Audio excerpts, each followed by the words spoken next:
Olá, queridos amigos, queridos irmãos. Nós temos o prazer, a honra e a alegria de apresentar dessa vez um conteúdo que a gente denominou mini congresso virtual chamado Educação da Alma e Humanidade Aperfeiçoada. É um evento que a gente fazia e tem por intenção continuar fazendo, tanto no modo presencial quanto no modo virtual. Um congresso, uma espécie de elementos comuns que podemos trazer das mais variadas escolas da humanidade, a fim de podermos mostrar a capacidade humana de convivência pacífica, a fim de trazermos o lado positivo de cada escola, de cada cultura, de cada percepção, de cada ser que vem à Terra e vivencia segundo sua própria formação e identidade.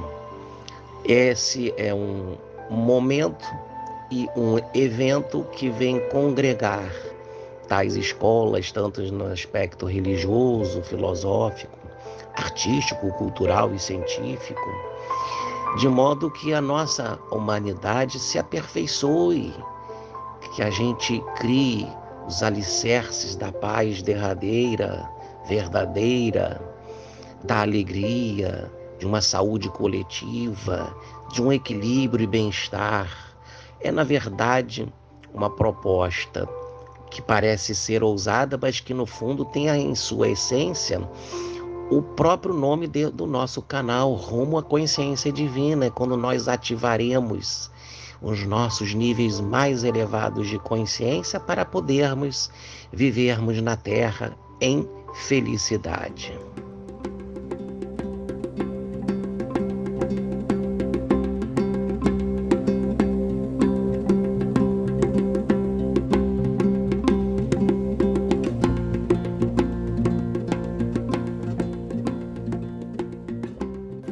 Bismillahirrahmanirrahim.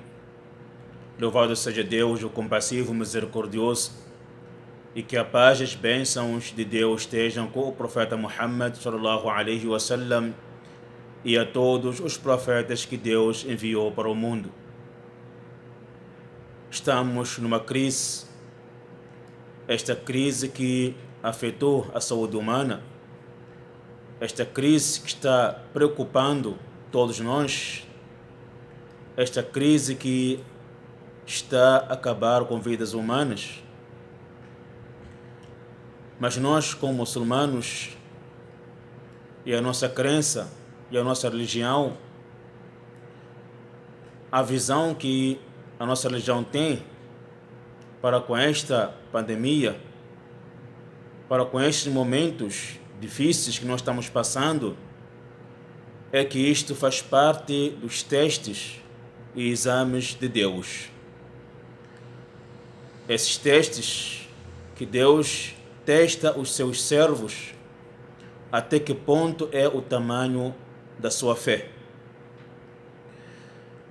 Diante a isto, e sobretudo, nós encontramos 3 fatores para que possamos enfrentar esta crise e vencermos. Primeiro é a paciência. Sem a paciência não há vitória, e com a paciência triunfamos.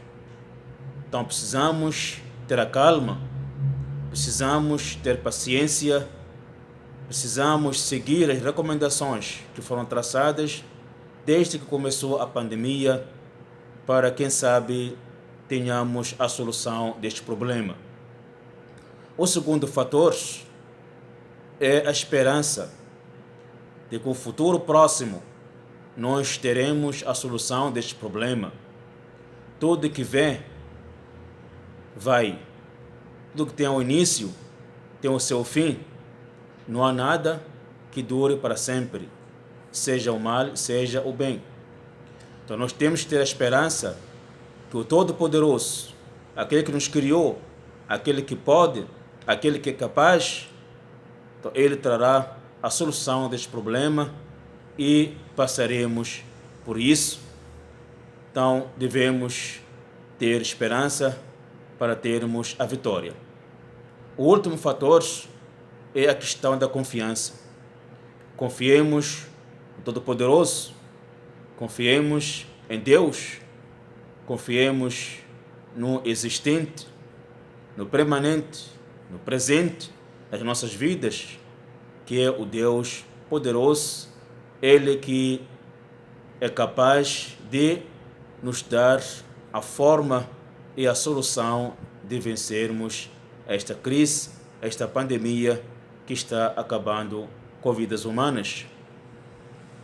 O nosso apelo a todos é que mantemos as recomendações que foram traçadas, os ensinamentos, as instruções que foram dadas para que possamos enfrentar esta pandemia, que é o uso da máscara constantemente, o uso do gel nas nossas mãos e sempre lavarmos as mãos sempre que puder, porque esta é a forma de nós combatermos esta pandemia. Então não nos esqueçamos que é necessário que tomemos o nosso papel. Coloquemos em prática o nosso dever e o nosso papel é seguirmos as instruções, é seguirmos os ensinamentos, é seguirmos as recomendações. Não nos desleixemos, não deixemos isso de lado, porque a nossa vida que está em causa e a vida dos outros também que está em causa. Quando nós nos protegemos, estaremos não só protegendo a nós, mas também estaremos a protegermos os outros. Que Deus, o Altíssimo, o Grandioso, o Poderoso, nos dê a solução, nos ajude a combater esta doença e que traga a solução e a cura mais breve, porque já afetou muitas vidas, está preocupando o mundo todo e nós não temos outro caminho, não temos outra solução a não só pedirmos ao Deus, só Ele que pode nos ajudar. Então esse é o nosso apelo, mantemos os cuidados, vamos manter os cuidados, vamos seguir as recomendações para que possamos atravessar este momento difícil. Só nós mesmos é que podemos fazer com que isso tenha o seu fim e também com a ajuda de Deus Todo-Poderoso, esse é que poderá nos ajudar a combater esta doença. Que Deus abençoe a todos, que Deus ilumine a todos e que tenhamos a solução deste problema, se Deus quiser.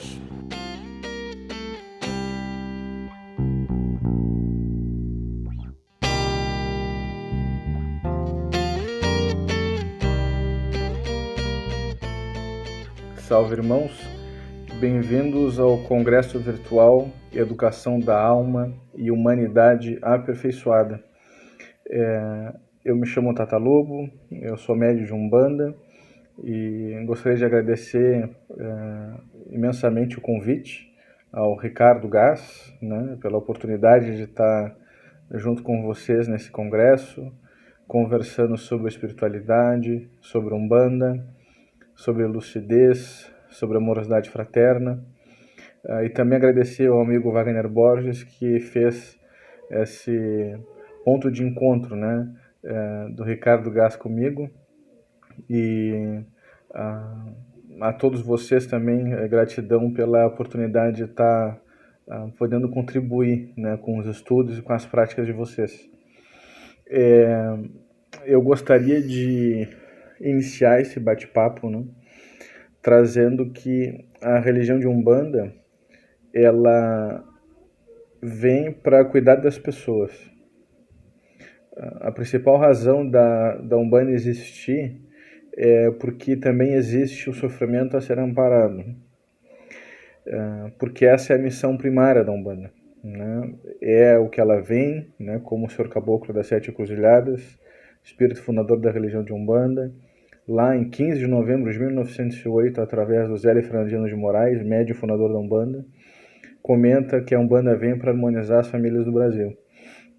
Então, seja a partir desse objetivo ou a partir do próprio fundamento da religião de Umbanda, a manifestação do espírito para a prática da caridade, espírito esse do umbandista, seja ele encarnado ou desencarnado, e caridade essa especificada pelo próprio Caboclo das Sete Cruzilhadas um dia depois, em 16 de novembro de 1908, na casa do Zélio Fernandino de Moraes, especificando que caridade seria essa, uma caridade não no sentido apenas assistencial, caridade essa onde ele fala, né, a prática principal da religião de Umbanda seria a prática da caridade no sentido do amor fraterno, tendo por base o Evangelho, Jesus Cristo como é supremo. Então é a caridade no sentido do amor fraterno. Se a Umbanda ela surge para fazer isso, para cuidar das pessoas, cuidar das famílias, sejam elas encarnadas ou desencarnadas, de uma ação física ou outras, desse orbe ou de outros, ela vem para cuidar da humanidade. A humanidade, nesse momento de pandemia, vem vivendo desafios muito grandes. Desafios econômicos, financeiros, pessoas que perderam o seu negócio, que perderam o seu emprego, ou que tiveram seus contratos de trabalho suspensos, ou tiveram suas reduções de jornada, né, em 70% ou 50%, enfim, tiveram a sua renda, né, seu recurso econômico diminuído. Somado a isso, uma população que já passou de 150 mil, né, desencarnados, né, por causa do coronavírus no Brasil. E isso faz com que esse aspecto de sofrimento, esse aspecto de necessidade de amparo, ele se amplie, né? Ele se mostre como algo mais evidente para que a gente pudesse ver. A gente também vê, por causa da pandemia, por causa do isolamento social, nós também vemos mulheres, crianças, idosos também, com mais frequência sofrendo abuso físico, abuso verbal em casa, pelo fato das famílias estarem, né, em isolamento e mais próximas umas das outras. Então as famílias que não estavam bem socialmente estruturadas, nesse momento de isolamento e todas muito juntas, o sofrimento se torna, né, que aquele que já era agudo e já era crônico por estar já há muito tempo, enfim, se repetindo, é levado a um estado ainda mais grave, né? Então, a gente sabe que nesse momento, não só no Brasil como no mundo, é um momento de desafio, assim, é um momento de chamada para a gente poder olhar a possibilidade de nós termos uma vida que ela não é refém das circunstâncias. Quando a Umbanda ela coloca alguém que poderia ser facilmente, né, a observar a própria qualidade interna, né, como instável, e se olhar como, né, com frequência, como um espírito que está em necessidade de amparo, como alguém que precisa de ajuda, né, em sofrimento. E essa palavra, ela, embora possa ter uma conotação baixa, né, ela tem que ter uma conotação clara, de a gente enxergar quando as experiências de sofrimento elas surgem, onde a desarmonia na família surge, né?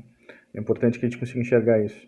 Então, se nós observarmos, né, os praticantes de Umbanda, né, ou praticantes espíritas, espiritualistas, ou praticantes da caridade, né, se a gente enxergar que essa pessoa ela está sendo colocada e exposta a um mundo onde as condições elas são desafiadoras, as circunstâncias que vêm elas são desafiadoras, e ela se coloca no meio desse mundo como alguém querendo trazer benefício, né, como o Caboclo das Sete Cruzilhadas também colocou, né, quando haveria, né, para que os espíritos pudessem trabalhar em benefício dos irmãos encarnados e desencarnados, ela de forma natural, ela já surge além das condições que é apresentadas a ela. Então eu acredito que uma das principais coisas que a gente vai estar conversando é a possibilidade da gente, nas circunstâncias mais desafiadoras, nas mais medonhas, nas mais truculentas, acinzentadas, tristes, a gente possa olhar isso com clareza, enxergar que isso tudo é efeito de uma causa, e a causa nós fazemos parte, que é a humanidade,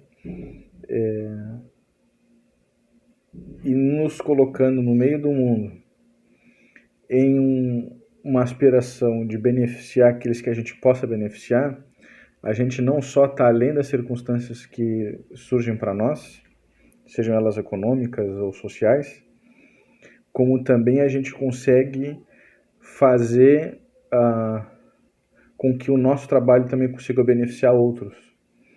Esse congresso ele é um sinal disso, né?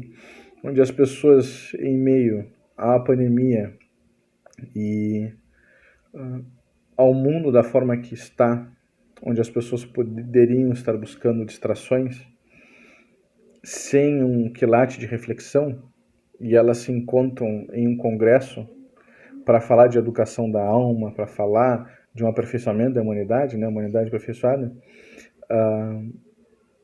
é sinal de que vocês estão nessa condição, estão se fazendo surgir além das circunstâncias desafiadoras da pandemia. Então isso é algo que isso é algo maravilhoso, é algo que é raro, é precioso e é importante que seja reconhecido. Então, a gente podendo olhar que essa própria conversa que a gente vai estar tendo e já está tendo é um sinal positivo de uma humanidade que ela vai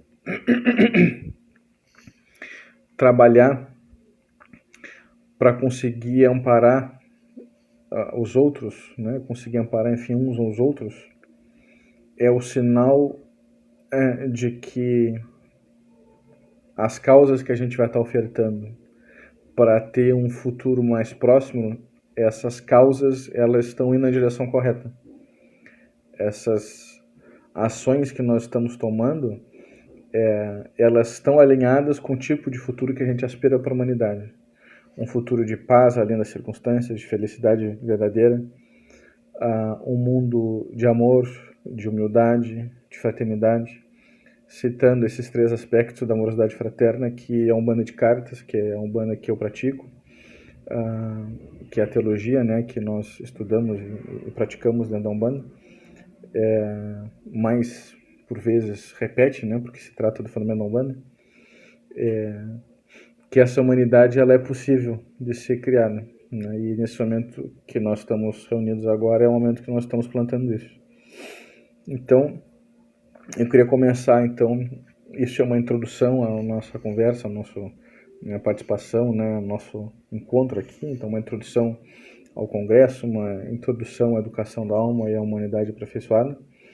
E então o tema, né, que o amigo, né, o Ricardo Gás propôs é como a Umbanda percebe o atual cenário e quais as perspectivas positivas futuras para a humanidade. Então, falando do atual cenário, eu, logicamente, né, eu não falo pela Umbanda em si, né? Eu falo pela percepção que os nossos guias espirituais, os nossos mentores nos propuseram quando nos ensinaram, quando psicografaram, quando registraram a teologia de Caritas, a Umbanda de Caritas, eles nos deram uma percepção de um mundo, uma percepção livre, uma percepção que ela vai olhar de uma forma realista e bem íntima a vida, a realidade. Então, a gente vai conversar a partir dessa ótica. Eu acredito que existem outros umbandistas que podem ter visões diferentes, em como cristãos diferentes têm visões diferentes, e vice-versa, independente se a pessoa tem ou não religião e que ideia que ela teria de religião. O que é interessante da gente ver, então, portanto, eu vou estar dando a ótica da Umbanda a partir da religião de Umbanda, do fundamento da Umbanda, e a partir dessa percepção que eu tenho, que os meus irmãos também têm da Umbanda de Cartas. O atual cenário, como nós já introduzimos, ele é um cenário onde existe muito amparo que é necessário. Existem muitas pessoas que estão sem um sentido elevado de vida. Elas estão sem esperança, não tem ali um sentido de existência muito claro também. Como elas estavam sempre responsivas ao que acontecia, agora o que acontece é algo desafiador, elas colocam numa situação bem desafiadora. E que de fato é. O que é interessante que a gente veja é que as coisas, elas surgem, elas vêm ao nosso encontro. Mas a forma que a gente olha para elas, ela é livre. A gente pode olhar, de fato, como a realidade econômica do nosso trabalho, da nossa família, da nossa saúde, ela vem, a gente tem que olhar para isso de uma forma realista, que é um momento muito delicado. Eu posso estar falando com irmãos e irmãs que perderam familiares por causa do coronavírus, um avô muito querido, muito amado, uma avó que foi mãe durante muito tempo, com pais que vieram desencarnar, com irmãos, com filhos. A gente sabe que é um momento muito difícil, mas é importante que a gente olhe esse momento difícil, a gente não diminua ele. A gente só consiga olhar que é possível viver além dele. Então, o atual cenário, ele é um cenário desafiador, mas é interessante que a gente olhe para todos esses desafios e enxergue como é que a gente está. A Umbanda traz isso muito próximo, não tem gira, não tem culto, não tem conversa com o guia de Umbanda, onde o guia, o preto velho, o Exu, a bombogira, o baiano, o boiadeiro, o cangaceiro, o caboclo, o canoeiro, o quimbandeiro, quem for, que ele não vai conversar sobre a vida real, sobre como é que está o coração daquela pessoa, como é que ela está olhando para a vida. E em especial, sempre a partir da própria ótica do consulente e do irmão de fé, seja ele um bandista ou não. Então, a primeira coisa que eu acho que é interessante da gente ver quanto ao atual cenário é o atual cenário das condições do nosso atual cenário. A gente conseguir olhar o quão refém incondicionado das circunstâncias eu estou. Será que eu consigo perceber que quando surge um contexto sutil no meu corpo mental sobre uma decisão a ser tomada, que ela é negativa e ela é responsiva contra algo que alguém fez comigo no trabalho nesse momento de pandemia, será que esse contexto ele precisa ser sustentado? Será que eu não posso soltar ele e tentar beneficiar do melhor das minhas habilidades e esperar que esse momento passe e que fique todo mundo bem? Em um momento eu podia estar com uma visão altamente negativa, responsiva, agressiva, raivosa, triste, com agonia, e num outro momento eu estou olhando de uma forma mais livre, encorajada, com força, com axé vibrante, com clareza, com coragem, bem de coração, e está trazendo benefício. Então eu dei duas formas que a gente podia estar olhando para uma situação desafiadora, por exemplo, em um trabalho no momento da pandemia. E eu digo isso numa atividade profissional mesmo. Então é importante que a gente veja como é que a gente está nesse cenário. E não é muito diferente do que, por exemplo, os irmãos e irmãs que convivem conosco, ou assediadores, ou obsessores fazem também. Eles colocam contextos sutis para que a gente fique orbitando naquilo e comece a produzir raciocínios e nem veja aquilo vai vindo, pensamentos e emoções no contexto daquilo ali. Já começa a linkar com referenciais de memória sobre algo, sobre as pessoas, sobre as coisas, e daqui a pouco a gente está sendo vivido e nem sabe, ao invés de estar vivendo. E essa forma que a gente vai sendo vivido vai sendo automático, e quando a gente olha no longo prazo a gente vê que a gente está só sobrevivendo à encarnação, ao invés de estar vivendo. Então é interessante que esse momento esse atual cenário desafiador, a partir da ótica da Umbanda, a gente possa olhar isso como também uma oportunidade de amparo, no exemplo que eu acabei de dar. A gente olhar que independente da circunstância que vem, eu posso tentar fazer o bem para mim, para a família, para quem está comigo. né? Independente do quão pequeno seja a ação que a gente for tomar, seja ela verbal, seja ela gestual, seja ela sutil, se eu não posso verbalizar, de repente só eu estar presente em corpo e ouvir e deixar que o outro consiga dizer aquilo tudo que está dentro dele que não está bem, aquele momento de eu estar ouvindo isso, eu vou, assim como os pretos velhos fazem, eu vou estar dando a oportunidade do outro estar descarregando, e eu estou ouvindo e ele tem um espaço amoroso que está recebendo ele. E eu posso não falar nada, mas eu estou junto com ele ou com ela. De repente, nesse cenário, se a gente não tem condições econômicas ou sociais, ou enfim, condições de conseguir mudar a realidade mais física de alguém, a gente pode conseguir estar bem recebendo a realidade íntima daquela pessoa. Então, é importante que, como a Umbanda faz, como os umbandistas também aspiram a fazer e praticam para fazer, que nós todos possamos fazer também. A gente possa nascer como caridade, ao invés, né?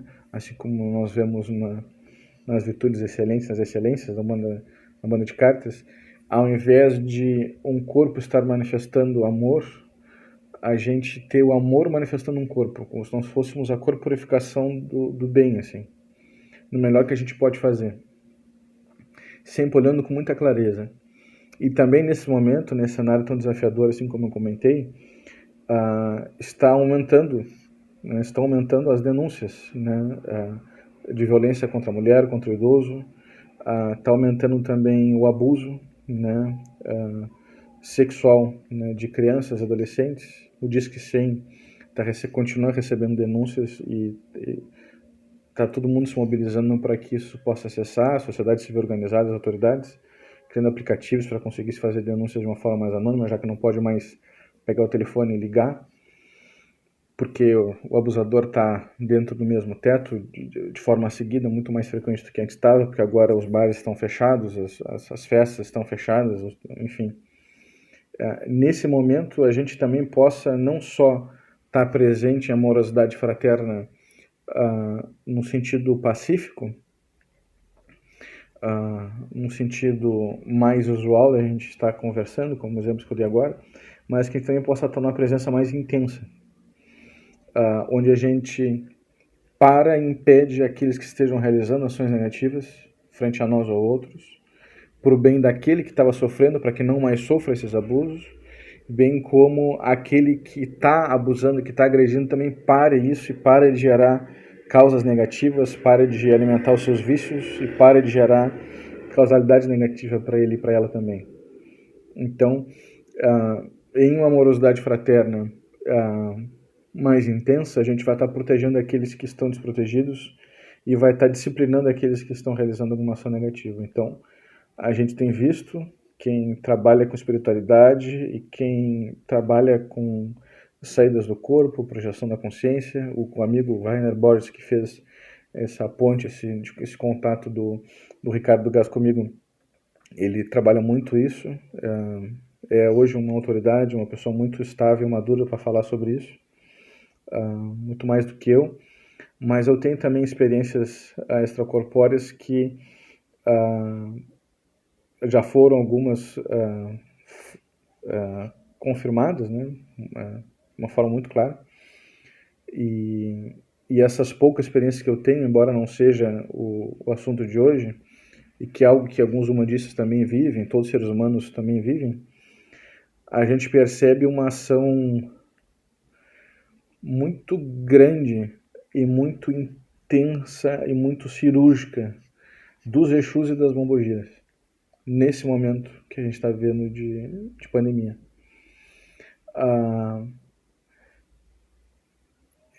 Não é como se aumentasse a quantidade de trabalhos a serem feitos, mas a intensidade, a negatividade daquelas pessoas que já estavam aprontando, ela subiu muito. Então a gente vê um maior uso de médiums, de elementos da natureza, de instrução cirúrgica, de mobilização entre pessoas de meios espirituais distintos, né? de uma forma muito mais intensa nesse momento. Alguns vícios específicos, eles são mais facilmente vistos e mais comumente trabalhados, né? Então, nós vemos que os assédios sexuais, por exemplo, eles aumentaram muito. Uma, porque as pessoas não estão conseguindo extravasar energia, outras porque tem um momento onde a necessidade ela se desregulou, pelo fato de estar sempre em casa. Outras porque a indústria da pornografia está dominando o mental de muitas pessoas e, consequentemente, na dimensão extrafísica, em especial as inferiores, muitos assediadores estão invadindo, literalmente, né, a campo aberto, como se fosse, né, o íntimo de muitas pessoas. E as estruturas de assédio coletivo relacionadas à exploração sexual sutil, ela tem se tornado muito forte.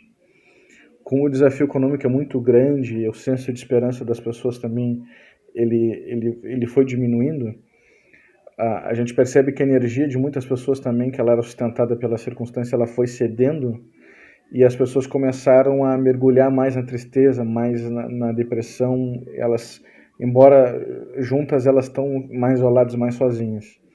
Então, eu também venho percebido mais trabalho onde os guias me pegam para trabalhar com pessoas específicas, onde o que poderia acontecer daqui a alguns anos acontece agora, onde aquela pessoa que já vinha até perdendo a coloração do corpo ficava mais acinzentada, onde aquela pessoa, onde até a própria expressão facial dela fica mais fechada, e onde ela chega a praticamente pedir desculpas e perdão por estar sendo um peso na vida dos outros, de ser um estorvo na vida social e econômica de alguém, por depender de alguém, e não quer que ela incomode a vida de outros, porque ela não vale nada, enfim, ela não tem nem razão para estar existindo. Isso está aumentando. Então, os guias de Umbanda também, de uma forma muito frequente, têm nos solicitado e a gente tem trabalhado em cima dessas pessoas. Então, a gente vê, de um lado, a energia desregulada no sentido máximo, extrapolado, e num outro no sentido de inexistência, de não haver energia, ela está numa escassez, numa abundância, uma escassez, só que nos sentidos totalmente enfermos. E é aí que a Umbanda mais trabalha, no sentido de que o ponto de contato com as pessoas é nesse aspecto de axé, de energia, uma cura que chega através da energia, e depois que a pessoa já está mais calma, está mais tranquila, já começa a ter uma coloração melhor do corpo dela, já consegue ter um odor melhor, ela já consegue olhar melhor, ela já consegue tomar um raciocínio de quem ela é, mais frequentemente, quem ela foi, a história dela e as pessoas que ela se conectou recentemente na encarnação anterior, coisa que ela antes não fazia. Essas melhoras elas vão tendo a partir da energia, e é a partir dessa energia que a gente consegue conversar com ela, consegue trabalhar um sentido mais íntimo, de reflexão, de calma, primeiro de se perdoar, de ficar tranquilo, e depois de conseguir olhar. Então, a necessidade desse amparo de energia atualmente ela é muito grande. E o trabalho é grande, a Umbanda, assim como as outras egrégoras espirituais, ela vem trabalhando em benefício da humanidade há muito tempo. A Umbanda ela não é sectarista. O umbandista ele recebe bem quem for que vem ao encontro dele. Ele se mistura, ele não tem uma cara específica. Tem guia que surge de barba para fazer, camiseta solta por cima da calça, uma pochete e um chinelo de dedo, e bermuda, enfim. Tem guias que surgem de branco, com caras bem específicas de uma falange ou de uma linha de trabalho. Tem guias que são alguns, mas não são daqui, né? São diferentes. Outros não são bem espíritos humanos, mas espíritos da natureza, né? Mas são daqui. Todos eles juntos trabalhando em benefício das pessoas. Então a Umbanda ela tem essa característica, ela é secular, ela é universalista, ela é não sectarista. Embora ela tenha uma base cristã muito clara, um cristianismo bem que olha para a realidade interna sempre, embora muitos praticantes não estejam acostumados a fazer isso pelo fato de não aprenderem no centro onde trabalhavam, mas isso vem vindo desde sempre. É só pisar no terreiro para ver os guias falando sobre a vida íntima das pessoas com as pessoas, como é que está o coração, como é que está as emoções, como é que está os pensamentos, como é que está a consciência, está vendo a realidade, questionando de coração, como é que está como é que tá a tua relação com fulano, com Beltrano, vamos olhar isso aqui, vamos olhar aquilo lá, vamos cuidar isso aqui, vamos amparar lá. Então essa é a tradição da Umbanda, ela é bem contemplativa, bem observadora, e ela vem explorando o fenômeno mediúnico. Só que como uma boa religião cristã, no sentido bem cristão mesmo, ela recebe a todos do jeito que eles estão, né? Então é muito comum da gente ver nesse cenário e nesse amparo às pessoas, nesse momento de pandemia, uma continuidade do trabalho que a Umbanda vem fazendo antes da pandemia. E esse trabalho ele vem sendo em poder propiciar uma vida mais feliz, mais pacífica, mais plena, mais radiante, esperançosa, amorosa, fraterna, humilde, literalmente mais livre, mais elevada para as pessoas, encarnadas e desencarnadas. Então, eu creio, e se nós olharmos a partir da própria ótica da Umbanda, essa realidade de hoje ela vai ser uma grande oportunidade, está sendo um grande substrato, um campo de trabalho para que a gente consiga estar se curando, se cuidando, se liberando, amadurecendo, descobrindo a nós e outros em uma forma muito mais acelerada, mais intensa, mais entregue. Então, se nós olharmos pela ótica da Umbanda, esse momento que está sendo, enfim, né, a nossa realidade agora, ele vai estar sendo um motor propulsor de um futuro ainda mais unido, mais próspero, mais conectado, mais humano, onde as pessoas estão olhando as realidades dos outros, os episódios de amizade, de boas ações, de solidariedade. O mundo está vendo solidariedade em todos os lugares, nos lugares mais impensáveis. E isso é um sinal lindo, é sinal que o presente agora ele já está um presente luminoso. E aquele que vai estar vindo, com certeza ele vai estar ainda mais luminoso. Por isso eu creio que as perspectivas positivas futuras, né, para a humanidade a partir da ótica da Umbanda é da gente se descobrir literalmente como consciências que são naturalmente amorosas e fraternas, pacíficas e intensas, mas que vai estar querendo o tempo todo o nosso bem dos outros. Antes só faltava estabilidade, clareza para conseguir fazer isso. Mas eu creio que esse futuro ele está chegando, porque a gente está conseguindo tocar agora no presente. Porque a gente não consegue ao certo saber para onde é que a gente está indo. A vida ela é muito maleável, ela é dinâmica, ela é fluida. Então, a gente não tem bem saber onde que a gente vai estar indo depois dessa pandemia ou durante dela, mas a gente tem como saber como que a gente vai estar indo, se a gente tiver um olhar de como é que a gente está agora. Então, a mensagem que eu deixo para os irmãos é que a gente possa estar olhando a liberdade que nós temos e a gente consiga ver que nós somos livres, e dessa liberdade vai surgir a inclusão de tudo a todos, além de preferência, aversão, além de inclinação e rejeição, que é amor, a partir da Umbanda de Cartas e também do Evangelho, Estoragé, né? Mas esse nível de amor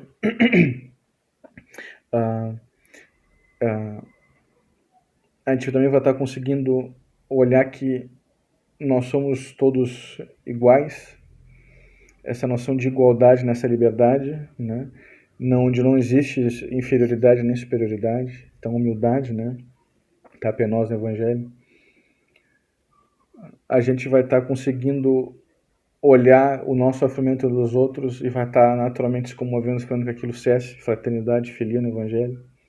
Então, vai ser uma realidade nossa hoje, se a gente permitir essa liberdade surgir, e também mais adiante, de amorosidade fraterna, ágape, né?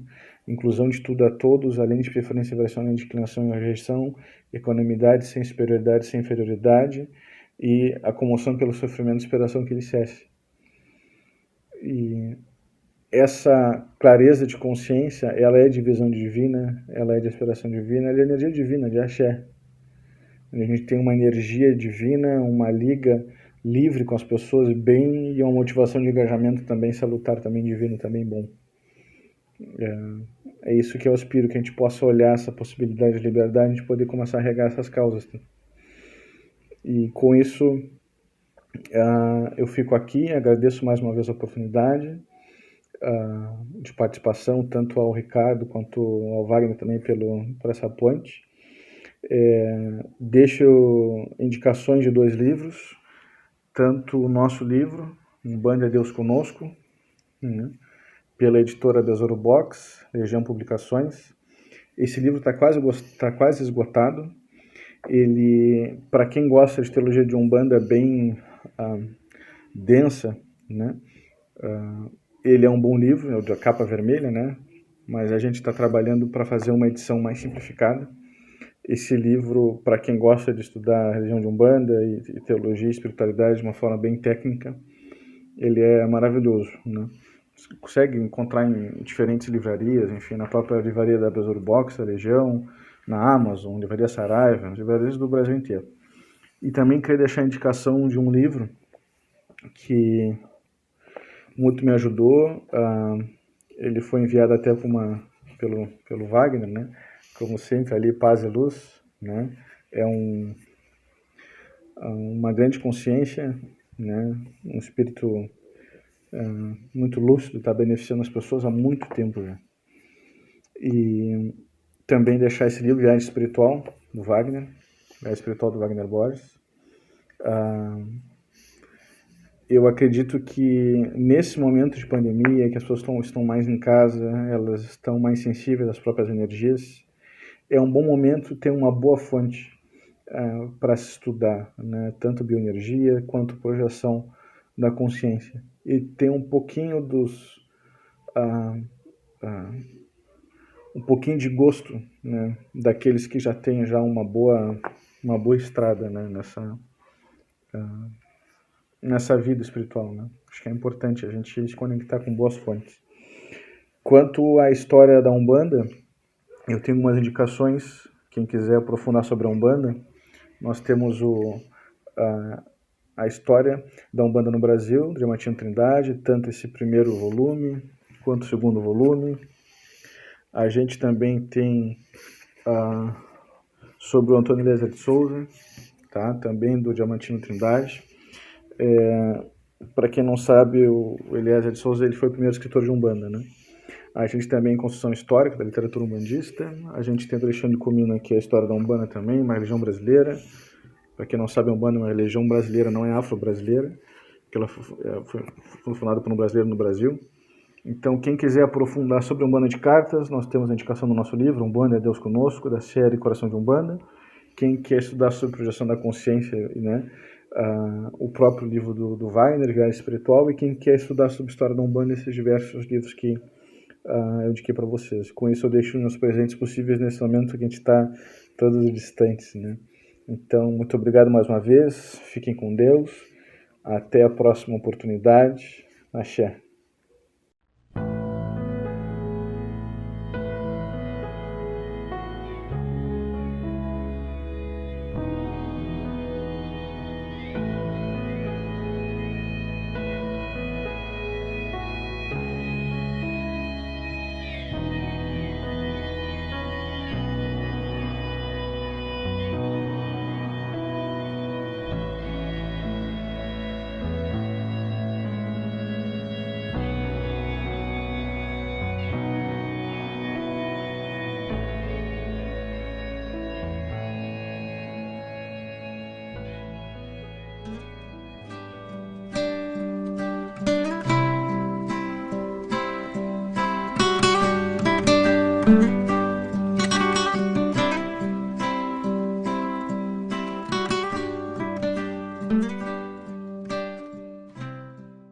Olá, seja bem-vindo ao mini congresso virtual Educação da Alma e Humanidade Aperfeiçoada. E hoje nós estamos aqui conversando com uma pessoa sensacional, um cineasta dos meus favoritos, que fez filmes ótimos como O Nosso Lar, Kardec, filmes com temáticas assim que tocam muito a alma da gente, que é o Wagner Assis. Eu vou deixar ele se apresentar para vocês. Tudo bom, Wagner? Tudo bem, olá a todos, prazer estar aqui. Sou Wagner de Assis, sou cineasta, jornalista e brasileiro. Escritor, Enfim, né? Bom dizer também. Escritor, é verdade, é verdade. Quem leva conhecimento também pela palavra escrita também é uma pessoa muito, muito preciosa que merece, né, o lugar de prestígio nos nossos corações. Absolutamente, Wagner, obrigado. A gente tem aqui umas perguntinhas para você, né? Eu queria primeiramente saber quando e o que te motivou a iniciar os trabalhos artísticos, né, de cultura e de direção cinematográfica, notadamente com os temas espíritas, né, com os temas espirituais, como a gente pode observar no Nosso Lar e no próprio filme do Kardec. Eu sou jornalista por formação, então quando eu comecei minha carreira, eu fui trabalhar no departamento de comunicação da TV Globo, depois de ter andado um pouco pela imprensa tradicional. Isso lá no iniciozinho dos anos 90, né? Eu me formei em 92. E logo quando eu comecei a vivenciar o ambiente da própria TV Globo, não só no aspecto, no lado jornalístico, mas também no lado de dramaturgia, que é ainda, né, a grande produtora de dramaturgia, eu me entendi que o jornalista que existia em mim vai sempre existir, mas eu queria contar histórias daquela forma, né? Daquela forma ficcional, histórias que porque tem toda uma diferença, né, entre contar histórias do ponto de vista jornalístico e do ponto de vista artístico, né? A partir do momento Absolutamente. São duas formas de abordagem, né? Uma você está lidando com realidade, com fatos, e a outra você está lidando com dramaturgia, que também lida com realidade, que também lida com credibilidade. Compromisso, né? Que também lida com credibilidade, mas, enfim, são propostas diferentes. Então, a partir dali, eu descobri que seria muito bom se eu fosse desenvolver, estudar dentro daquela proposta, para me tornar um roteirista e, mais tarde, um diretor. E isso, profissionalmente, foi como eu acabei fazendo uma transição para o mundo do cinema, da televisão, né? Ou seja, para o mundo que fosse ligado à dramaturgia. Esse tema, espiritualidade, é um tema que eu sempre gostei. É um tema que faz parte da minha vida como formação. E é de bom tom a gente fazer coisas que a gente goste, né? Trabalhar em assuntos nos quais a gente se complete, nos quais a gente se alimente, né? Porque senão, sei lá, você vai estar gastando seu tempo, vai doer, né? Nunca é um trabalho simples. Você vai estar gastando seu tempo e isso pode ser que seja caro demais. Então, eu comecei a minha produtora em 1997, que é a Cinética Filmes. A gente tinha alguns projetos em parceria com jovens cineastas, com jovens que queriam empreender na área do audiovisual. O primeiro deles foi um filme sobre um conto do Machado de Assis, que foi A Cartomante, que a gente filmou, eu dirigi, eu escrevi e dirigi, mas, enfim, teve um outro diretor também, que foi o Pablo Uranga, que também estava começando na carreira, então foi meio um tour de force assim, para todo mundo. E depois, o primeiro filme é sempre um capítulo à parte na vida de qualquer cineasta. E depois que o primeiro filme funcionou, né, foi para as telas de cinema, teve os seus altos e baixos, enfim, é sempre como eu disse, um capítulo à parte. Eu me perguntei, o que eu quero fazer agora? Onde é que eu quero gastar os próximos anos da minha vida? Contando que tipo de histórias. E aí eu lembrei das histórias que eu gosto, que acho que sejam relevantes, pelo menos, por conta do tema, por conta do que eu entendo que sejam situações de vida, interesses pessoais. E aí lembrei do Nosso Lar e fui até a Federação Espírita Brasileira dar uma chance.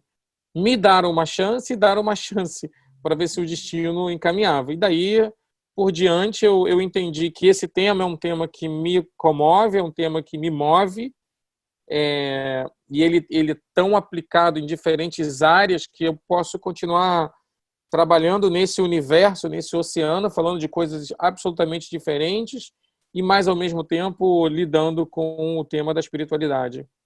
Você sabe que tem uma das cenas do seu filme foi uma das coisas que mais me fez chorar na vida. Ah, é? Vendo cinema. Sim, que é a cena quando morrem todos os judeus no Holocausto e aí as estrelas começam a chegar no céu. Até mexe muito, né? E o encontro deles lá em cima sendo recebidos, né, pelo pessoal do Amparo do Nosso Lar. É um tema muito profundo, né? Mexe com todo mundo, mesmo com quem é um pouco cético, um pouco descrente, né? A pessoa acaba sendo tocada de alguma forma. E falando assim em compromisso com a realidade, falando, né, porque você, na verdade, se baseou numa obra que já existia, né, num livro, tem diferença quando a gente fala assim, produção cinematográfica, tem diferença quando a gente está abordando temáticas assim, que mexem tanto com a pessoa em relação a outras temáticas? Não sei, porque eu acho que no final das contas o que a gente mais espera é que o público... Você vai ao cinema, ou seja, o importante é você contar bem uma boa história, né? O cinema ele vive disso, ele vive de boas histórias. A gente só vai ao cinema para ver boas histórias. Se elas forem bem contadas, elas vão te emocionar, elas vão te fazer pensar, elas vão te fazer viajar, e isso em todas as áreas, em todos os temas, ou gêneros, talvez uns mais, uns menos, etc. Então, eu acho que a mim me cumpre o papel de contar bem aquelas histórias, de recortar bem, né, de desenvolver bem a dramaturgia, respeitando principalmente, trabalhando o melhor possível para que seja um bom produto cinematográfico, acima de tudo, né? Você acha que esse tema ainda tem fôlego para ser explorado? Absolutamente. Eu acho que assim, quando eu digo tema espiritual, a gente está falando de humanidade, a gente está falando que você pode falar sobre indefinidas coisas e dizer isso é espiritual. Não só num ponto de vista mais metafórico e poético, mas também do ponto de vista objetivo, ou seja, se a gente quer falar de uma das grandes fronteiras que o homem precisa desvendar e desbravar hoje, é o mundo espiritual, né? Ou seja, isso tem a ver com a sua própria vida hoje. Para onde nós vamos, de onde viemos, quem nós somos, são perguntas que estão aí há 5.000 anos e vão continuar, né? Ninguém tem a pretensão de respondê-las, ninguém tem a pretensão de dizer essa é a verdade, a gente tem a pretensão de contar histórias que tenham códigos e situações e dramas e comédia e elucubrações, enfim, coisas gerais que permitam que, seja por um livro, como no caso do Nosso Lar que foi adaptado, ou seja por uma vida, como no caso do Kardec, ou seja uma história original baseada num contexto social, como no caso da Menina Índigo, enfim, aí eu posso...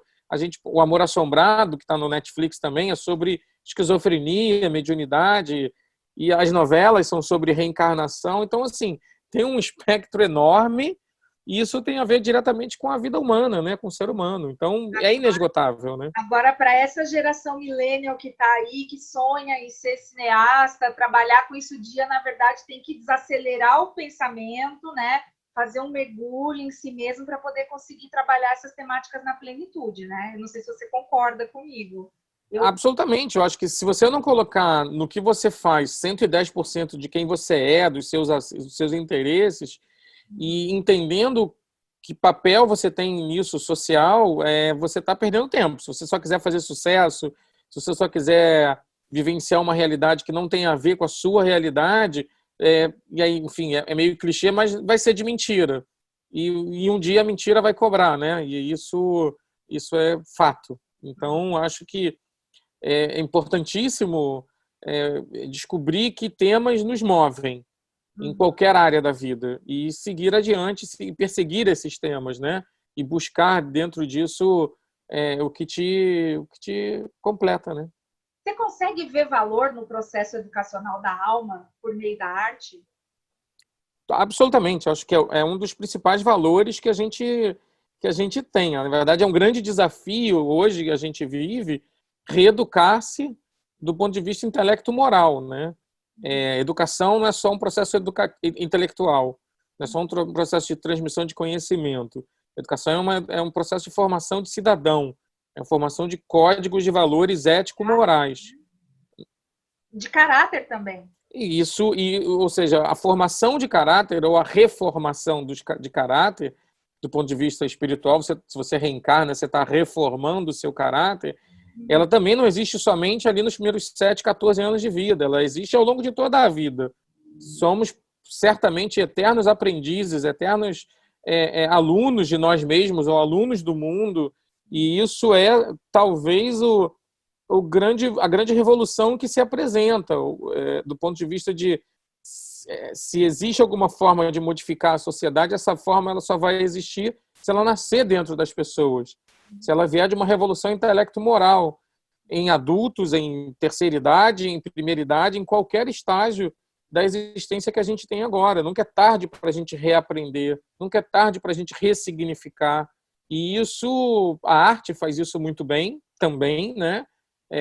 Não só o processo familiar, o processo de criação familiar é responsável por isso, mas o processo da escola é responsável por isso, mas arte e cultura, né? A arte como representante de cultura, a arte como mecanismo de conversa com o espírito, a arte como mecanismo de expressão espiritual, ela tem um papel fundamental hoje em dia para isso, e não tenho dúvidas que ela vai continuar tendo esse papel fundamental de tocar em pontos importantes na alma. Eu não penso nisso quando eu estou fazendo um filme. Eu penso que o filme ele precisa contar bem a história. E a história vai fazer o seu trabalho, por isso que... Acho que travou, Wagner. Oi, está me ouvindo? Oi, Carol, tô sim. Ai, glória a Certo. Deus. Mil perdões. Ainda bem que a gente começou cedo, tá vendo? Tudo tem um motivo, viu?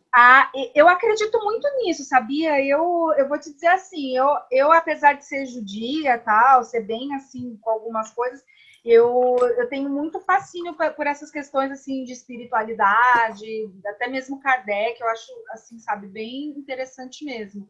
Como judia, você pode estudar o cabalismo, né? A Cabalá está absolutamente conectada com não só o espiritismo, como com muitas coisas que estão ligadas ao espiritualismo, né? É verdade.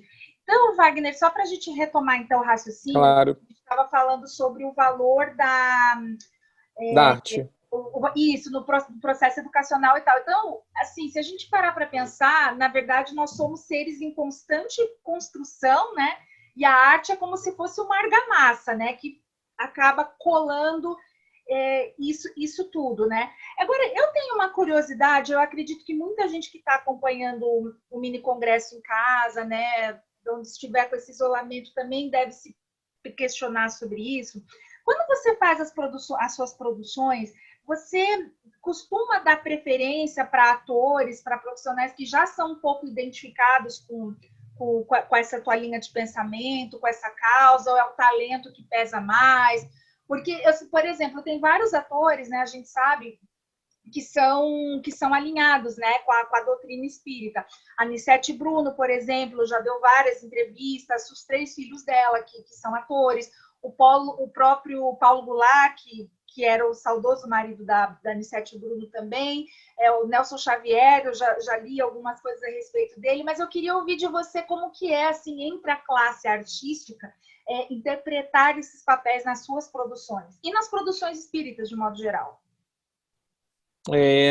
De forma alguma eu uso a opção da pessoa como base para qualquer coisa profissional. Para mim isso não é parâmetro. Uhum. Não, para mim isso é só um aspecto da vida da pessoa que eu vou acabar descobrindo até depois ou não. Mas isso seja elenco, seja equipe. Para mim fazer cinema demanda o melhor do profissional para aquele processo, para aquele momento. Então, todas as escolhas são feitas e pensadas e avaliadas para contar melhor aquela história, em função do processo artístico mesmo.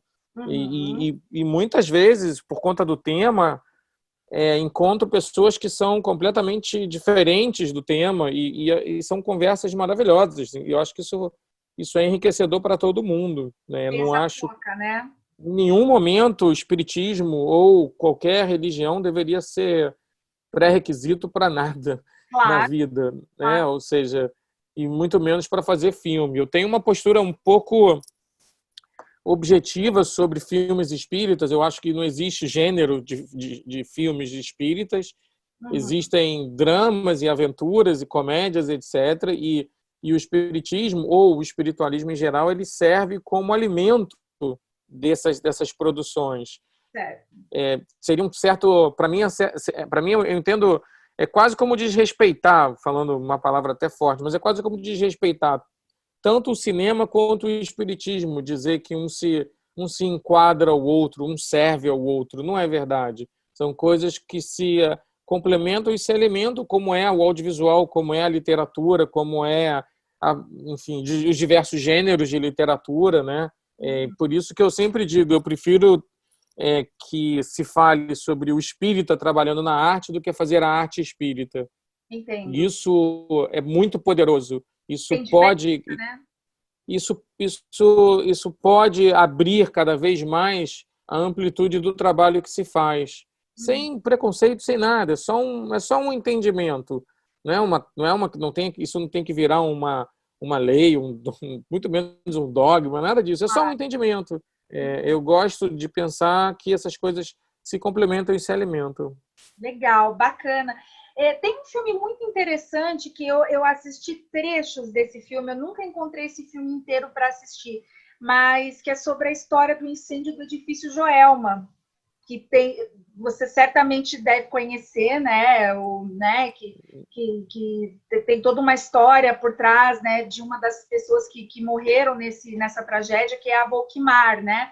E é uma história muito forte também. Quem não conhece, eu super recomendo assistir. Porque... Chama Joelma, 23º Andar, né? É um filme do Joel... Oh, meu Deus. Joel... Eu posso pegar o DVD, tá ali na minha frente. Posso ali pegar e te digo? Peraí, 2 segundos. Claro.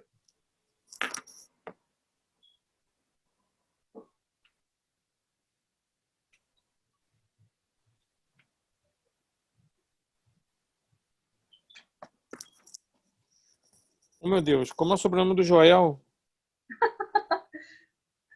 Eu conheço a filha dele, inclusive. Não, esse aqui não é do Joel, não.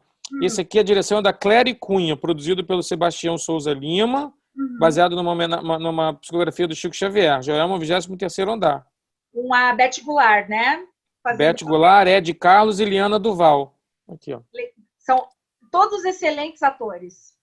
São maravilhosos. A Beth é maravilhosa também. Eu trabalhei com o pai da Beth, o Paulo Goulart, né? Óbvio, enfim, gênio, né? No Nosso Lar. Ele fez uma participação maravilhosa. Fez uma participação maravilhosa com a gente. Legal. Wagner, eu queria que você deixasse uma mensagem para quem estiver acompanhando o nosso mini congresso de casa. Eu queria que você deixasse uma palavra de esperança, um incentivo para quem deseja seguir a carreira artística, seja como ator, roteirista, diretor, ou mesmo bastidores, produção. E fica à vontade, o espaço é teu. Não, eu sempre entendo que a gente precisa muito continuar fazendo, a gente precisa muito continuar se arriscando nessa área. O mundo da produção audiovisual, da produção cultural, não é um mundo simples. Cinema e televisão são arte e indústria caminhando juntos. Lado a lado. Isso é um tanto contraditório, né? Eles também se complementam, mas às vezes eles se anulam e às vezes eles brigam um pouquinho, mas é a forma de fazer, né? Obviamente existem outras formas artísticas, de manifestações mais artesanais, por assim dizer, mais dentro do mundo em que se pretende. Eu acho que não pode desistir nesse sentido, né? O artista que desiste, ele morre por dentro. Então ele precisa se expressar e a gente tem que ter ouvidos e escuta ativa, né, para poder prestar atenção em todos. É uma jornada que eu uso o lema lá do personagem do Procurando Nemo, aquele peixinho, a Dory, que é continue a nadar, né? Assim, o artista, o lema do artista tem que ser continue a nadar. Tem uma outra metáfora bacana que eu digo que eu não tenho uma produtora, eu tenho uma bicicleta. Se eu parar de pedalar, ela para. Então, a gente vai ter que se esforçar, trabalhar. Então, é obviamente necessário ter muita resignação, resiliência, mas acreditar, porque se for de verdade e se a manifestação for literalmente do espírito, ela vai ser ouvida, ela vai ser vista em algum momento. Eu tento me colocar à disposição das pessoas sempre para conversar, para trocar ideia. Tem as redes sociais, Instagram, Twitter, essas coisas. A gente está desenvolvendo um monte de projetos bacanas. São filmes que a gente pretende levar às telas de cinema ou às telas de televisão. O mercado ele é volátil. O mercado muda muito. Então, com a pandemia, as salas de cinema viraram um lugar ainda de difícil acesso, mas o Kardec está em 180 países pelo Netflix, né? O Amor Assombrado está no Netflix sendo visto por um monte de gente. A Menina Índigo virou um filme, cool, né? Um filme que as pessoas continuam vendo e revendo e recomendando também no Netflix e nas outras mídias. O Nosso Lar está na Amazon Prime, né? Na América Latina, agora nos Estados Unidos. A gente quer em breve anunciar um super acordo para o Nosso Lar Mundo. Olha. Isso às vésperas de poder falar do filme do Nosso Lar 2. Então, a gente continua a trabalhar. É o que a gente pode continuar fazendo e é o que eu posso mais dizer para as pessoas. Continuem firmes. Se não for de uma maneira, pode ser de outra. Eu acho que isso é um aspecto da jornada. Mas a jornada tem que ser intransferível, a jornada tem que ser pessoal e ela vale a pena. Eu estou há 23 anos fazendo isso. Nunca tive um ano calmo.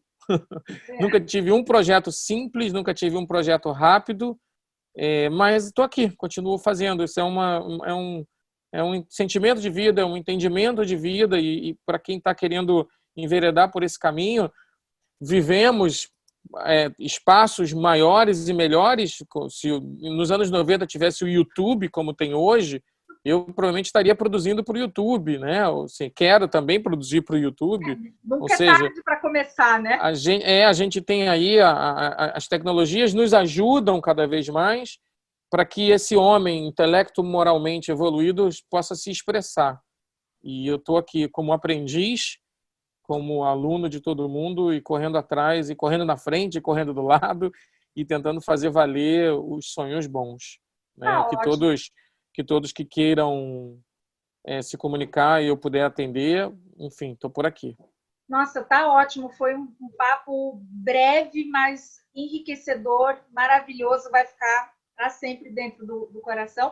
Queria agradecer em nome de toda a produção do Mini Congresso Virtual Educação da Alma e Humanidade Aperfeiçoada a sua participação. Fiquem ligados nos próximos vídeos.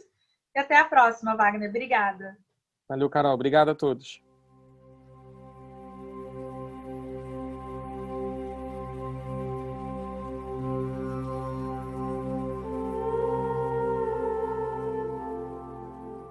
Olá, pessoal.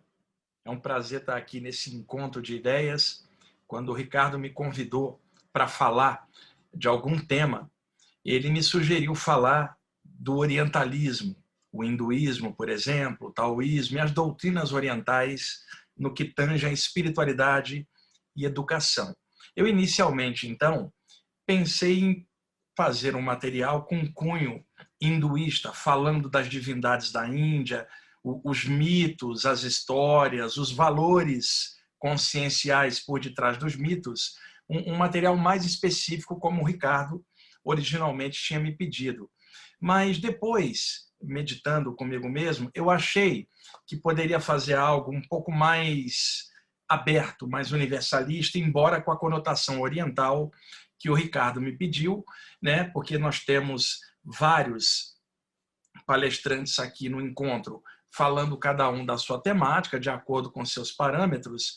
E, como o Ricardo sabe que eu estudo há muito tempo toda a espiritualidade oriental e também a ocidental, e procuro mesclar e equilibrar de forma universalista os antigos conhecimentos do Oriente com os modernos conhecimentos do Ocidente, numa síntese inteligente e criativa das ideias espirituais. Então, o que eu fiz? Eu pensei, qual é a unidade por detrás de toda a espiritualidade, seja ela oriental ou ocidental, antiga ou moderna? A ideia da luz. Quando eu falo a luz, estou falando da unidade, o todo que está em tudo, como diriam os ocultistas antigos, os hermetistas da Grécia ou do Velho Egito. O todo está em tudo, uma onipresença, uma consciência maior em todas as coisas, sem forma, sem parâmetro, de forma que nenhum ser humano, com a sua mente relativa, poderá compreender a unidade, o absoluto, o supremo. Então, todas as tradições espirituais, desde a antiguidade até a modernidade, falam de um princípio único. O que varia é a forma como cada doutrina, cada área, cada filosofia remete ao entendimento relativo do absoluto. E aí nós temos um problema. A mente relativa do homem não tem como compreender o absoluto. Do absoluto, só o absoluto compreende. Então, o nosso conhecimento é relativo, é minúsculo, nós moramos num planeta pequenininho, no meio de uma imensidão sideral, mal conhecemos a nós mesmos, estamos destruindo a natureza do planeta, brigamos uns com os outros por causa de política, esporte, religião, e não atentamos para a unidade da vida, que a melhor forma da gente percebê-la, talvez aqui no plano físico, seja na natureza. Tá? E a natureza não é boa ou ruim, é apenas natural. Então, existe um princípio maior interpenetrante, mas eu não estou falando de alguém lá em cima e nós cá embaixo, porque se você fala o todo está em tudo, está claro que você está falando de uma onipresença, além do tempo, além do espaço. Alguém perguntaria, existiria algo fora do todo? Não, como diriam os hermetistas da velha Grécia, porque caso contrário estaria faltando um pedaço e a palavra todo não teria sentido. Quando você fala o todo, você não deixou margem de dúvida de que está em tudo. Então, se está em cima, também está embaixo. Se está à esquerda, está à direita. Se está dentro, está fora. Em tudo. Então, a maneira como cada um percebe isso vai de acordo com o próprio grau de consciência e nível de entendimento das coisas. Se eu perguntar algo para uma criança, a criança vai me responder dentro do contexto infantil da mente dela. Se eu pergunto para um adolescente, é o contexto de um adolescente. Se eu pergunto para um adulto, o entendimento, pelo menos teoricamente, se pressupõe mais profundo devido à adultidade e maneiras mais profundas de perceber a realidade. Realidade é essa que a gente percebe apenas com 5 limitados sentidos do corpo. E, com o advento da física moderna, qual é o conceito ventilado hoje, até mesmo a nível científico? Matéria é energia condensada e energia é matéria em estado radiante. Na natureza, todas as coisas são expressões da mesma energia. O que varia é o grau de condensação da energia. Quanto muito condensada, a gente chama de matéria. Quando muito sutilizada, você falaria a pura luz. Desde a luz mais sutil ao objeto mais denso, formas de energia. E energia não nasce nem morre, só é transformada. Né? Aí eu me lembro de aulas básicas de química do Lavoisier, falando isso já há tempos. Na natureza nada morre, tudo se transforma, é energia. Então, nesse sentido, se a gente falar abrangendo o universo como forma de energia, tá? Então a gente vai falar de uma totalidade. E, num sentido espiritual, seja lá de que linha espiritual alguém fale, vai sempre se referir a um poder maior gerador disto tudo, esta unidade, que eu poderia chamar de o supremo, o absoluto, o incognoscível, o incomensurável, porque qualquer nome que eu criar será apenas mais um nome oriental ou ocidental a partir da minha cultura e da maneira pequena e relativa como eu falo do absoluto. Então, eu pensei em organizar e expor um conjunto de ideias baseada na luz. Por que a luz?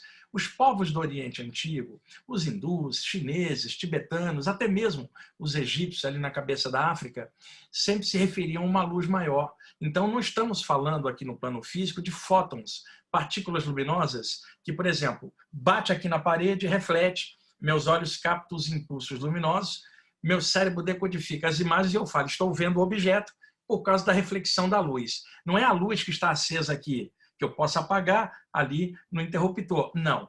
Quando os antigos falavam a luz, era a luz maior geradora de todas as luzes, que seria o conceito supremo do absoluto. Então alguém falaria assim, o alto, o supremo, o absoluto, a luz. Então eu montei um material que fala dessa luz no contexto das tradições orientais. Então, vou discorrer em cima disso, pegando vários aspectos de várias áreas, costurando tudo isso numa unidade universalista, apontando mais para o lado oriental, porque foi isso que o Ricardo me pediu, já que a maioria de vocês que está aqui no encontro como palestrante está abordando o tema mais dentro da ótica ocidental em alguma área. Então, vamos fazer isso a partir de agora. Espero que seja bem sintético, bem claro, né? De forma de bastante esclarecimento para quem estiver assistindo, tá bom? Então, deixa eu só acertar aqui as imagens, só um instante, pessoal.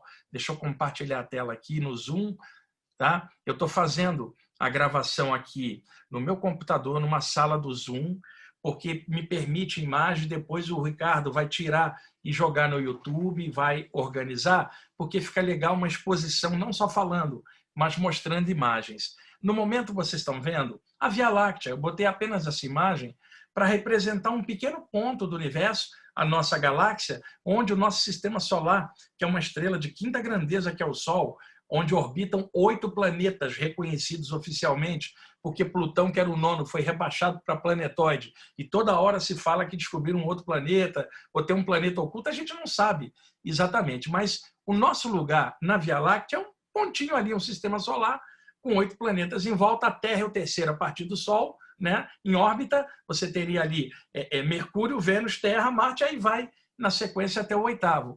Então, nós somos um pontinho ali, e essa galáxia é um pontinho numa imensidão de zilhões de outras galáxias. Então, nós não sabemos quase nada. Moramos num pontinho pequeno e nós nos aventuramos a palpitar no absoluto que criou tudo isso, e pior, achar que a gente entende. Quando, na verdade, muita coisa que está dentro da cultura da gente foi inoculado culturalmente quando a gente nasceu num país e numa cultura. A gente aprendeu ali a religião local, a cultura local e os nomes locais que se referiam ao todo. Mas se a gente começar a pensar de forma aberta no sentido universal, nós vamos falar de algo muito maior do que aquilo que o nosso entendimento pressupõe. Então, talvez o certo não será falar eu penso nisso, e sim eu sinto isto, esta onipresença, mas aquilo que eu sinto aqui no coração nem sempre é a linguagem suficiente para poder falar. Às vezes, coisas do amor, né? A gente não consegue falar, colocar em palavras, coisas de inspiração. Pode perguntar a um músico, um poeta, um artista, um pintor, escultor, que a ideia que desceu era muito maior do que o que ele pôde fazer na música, no poema, no texto, na escultura ou na pintura. Porque algumas coisas não se explicam, só se sentem. Então, os antigos orientais, em geral, falavam dessa coisa maior, que não é lá em cima ou cá embaixo, não é homem ou mulher, alto ou baixo, branco ou negro. Falavam dessa onipresença em todas as coisas, de uma forma macro, maior do que apenas o revestimento cultural e humano das pessoas que vivem no planeta Terra. Então, botei essa pequena imagem aqui, pequena porque é uma galáxia pequena no meio de uma imensidão. Agora, qual é a unidade que permeia isso tudo? Energia, que é o modus operandi da própria vida. Energia é movimento, é vida. Essa energia o grego chamava energy, atividade, movimento. O chinês chamava Qi, a força vital. O japonês chamou de Ki, o hindu chamou de prana, o sopro vital. Então, até o próprio nome, quando a gente fala de energia, ele varia de cultura para cultura. Os povos antigos, com suas doutrinas orientais, falavam do sol-luz ou ouro-luz, para representar a luz maior. A olho nu, qual é a maior luz que nós podemos ver? A luz do Sol, que é uma estrela de quinta grandeza. Então, os antigos, quando queriam falar da luz, no sentido falar o alto, o supremo, representado na palavra luz, como eles viam que a coisa mais brilhante era o Sol, quando eles falavam a luz, a representação simbólica que eles passavam para a população era a do Sol, que era a forma mais fácil de fazer uma analogia com aquela luz outra, por detrás, criadora de todos os sóis, o absoluto, a luz, o alto. Então, é claro que culturas antigas eram solares, principalmente o Egito, né? A gente tem referências disso na Índia, e é claro que foram sendo associados em cada cultura divindades relativas a essa luz, né? Miríade de divindades surgiram, mas por detrás de tudo uma mesma luz, que é isso que a gente está falando, geradora das luzes transitórias. A luz do Sol é a luz de uma estrela, um dia se apagará. A luz aqui eu posso apagar, mas quando você fala a luz num sentido espiritual, geradora de tudo, essa é a luz do Espírito, e ela mora no coração, ela não nasce nem morre, entra e sai dos corpos perecíveis. Essa é a luz do Espírito, né, supremo aqui em nós, se expressando no ser humano, que também faz parte do todo. Então, daí se falar a luz. E é a partir deste parâmetro da luz, que é o alto, que se desenvolveram vários estudos espirituais baseados na unidade, na espiritualidade à moda oriental. Então, quando vocês verem alguém falando do sol, se é um devoto sem conhecimento, somente por devoção, ele vai usar aquilo como referência total.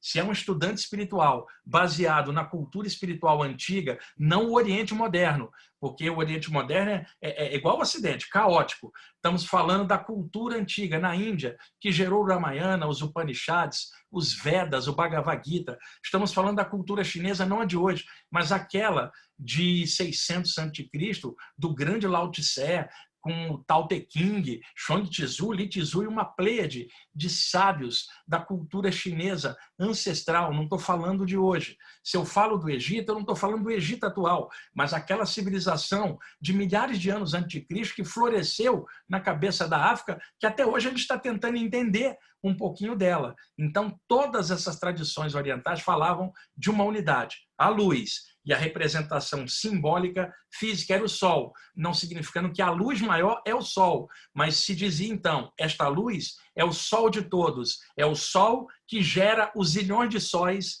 na tapeçaria sideral. Aqui a gente falaria Deus, o outro chamaria Alá, o outro chamaria Jeová, o outro chamaria Papai do Céu. E se for uma cultura matriarcal, falaria Mãe Divina. Se a cultura é patriarcal, falaria Pai Celestial. Por detrás desses nomes todos, o que a gente tem? A mesma luz, o mesmo absoluto, que só varia no entendimento de cada cultura e de cada ser humano. O problema é que o ser humano, não tendo essa visão de conjunto, ele sempre acha que a visão dele sobre aquilo é a certa e que a dos outros está errada, e isso é causa de vários conflitos na humanidade ao longo das eras. Na Bíblia, nós temos no Gênesis escrito o seguinte: o Espírito de Deus flutuava sobre as trevas, nada havia. Então ele diz, faça-se a luz. E é depois da luz que tudo vem à vida. Luz, pessoal, é energia. Então o que nós estamos falando? De uma grande expansão de energia, né? Um momento criativo que a Bíblia registrou como o verbo divino. E ele estava com o verbo, sua palavra era o verbo, e ele é o verbo. Ou seja, o verbo luz, que você fala, faça-se a luz. É a irradiação, o momento do início da vida na cosmogonia da Bíblia. Se a gente pegar na cosmogonia hindu clássica, vai se falar que Brahma, o Criador, estava em silêncio e resolve emanar um verbo, um mantra criador. E os hindus chamam isso de Om. Tá? Aqui está, eu vou apontar com o cursor aqui Om, o verbo divino, a primeira luz, a vibração do todo que está em tudo. Aqui o Om já está transliterado para caracteres latinos correspondentes. No original, tá? Deixa eu passar uma aqui, olha.